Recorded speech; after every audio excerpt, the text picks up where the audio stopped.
بسم اللہ الرحمن الرحیم۔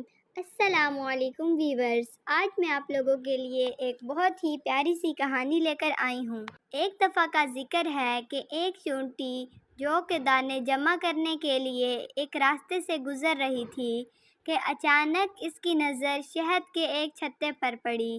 شہد کی خوشبو سے اس کے منہ میں پانی بھر آیا۔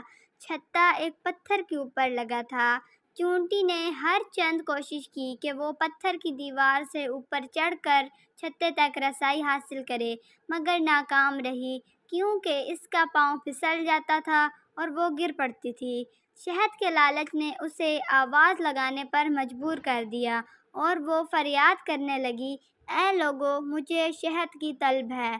اگر کوئی جواں مرد مجھے شہد کے چھتے تک پہنچا دے تو میں اسے معاوضے کے طور پر ایک جو پیش کروں گی۔